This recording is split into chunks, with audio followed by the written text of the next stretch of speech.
Welcome to The Explainer. Today, we're tearing into Lovesac's latest earnings report. We're going to skip right to the good stuff, the CFO's own breakdown to figure out what the numbers actually mean. You know, Lovesac's latest report is a bit of a head-scratcher. Sales are climbing, which sounds great, right? But at the same time, they're losing more money. So what is going on here? Let's dig in and figure out the real story. Okay, so first up, the big picture. This whole quarter for Lovesac is really a tale of two very different numbers.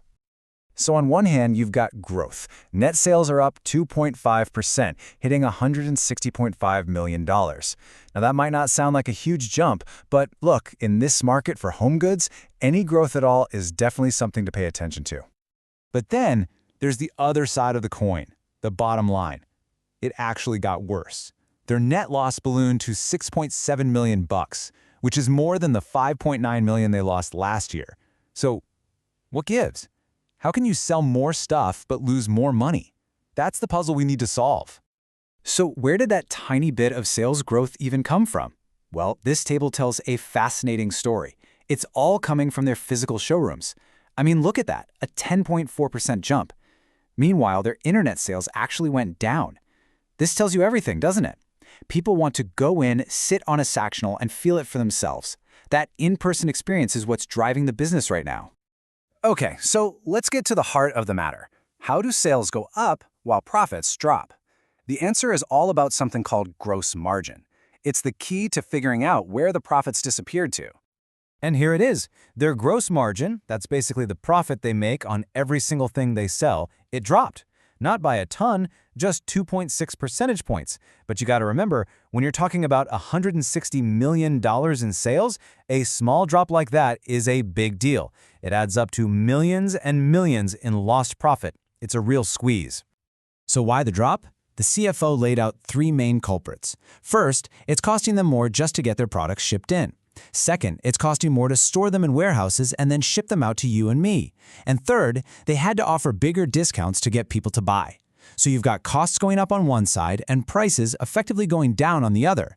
That's a classic margin squeeze. But hold on, it's not all doom and gloom on the cost front. There's a real silver lining here. The company actually got better at managing its day-to-day spending. You know, things like marketing and corporate salaries. Those costs, as a slice of their total sales, actually went down. That tells you they're running a tight ship internally, which is exactly what you want to see. All right, so with profits getting squeezed, you might be wondering, is the company in trouble? How healthy are they really? To answer that, we've got to look at the balance sheet. First thing you notice, they're sitting on a nice pile of cash, $34.2 million. That's a really solid cushion that lets them handle these short-term bumps without panicking, and it lets them keep investing in the business. Next up is inventory. This is always a tricky one for retailers, but the CFO says they feel very good about both the quality and quantity. And that's huge. It means they're not sitting on a mountain of unsold stuff, but they still have enough to get you your couch when you order it. It's a tough balancing act, and it sounds like they're nailing it. And this right here might be the most important number of all. 0. That's how much debt they have. They are operating completely debt-free. Let me say that again, 0 debt. In today's economy, that is a massive advantage. It means even with profits taking a hit, their foundation is absolutely rock solid. So with all that in mind, where do they go from here? Let's take a look at what the company is predicting for the future. Okay, so what they're telling us is, hey, the next quarter is still going to be a little rough. They're actually predicting another loss. But, and this is the important part, look at the full year. They expect to pull out of this dive and end the year back in the black with a positive net income. This tells me they think these cost pressures are just a temporary storm they have to weather.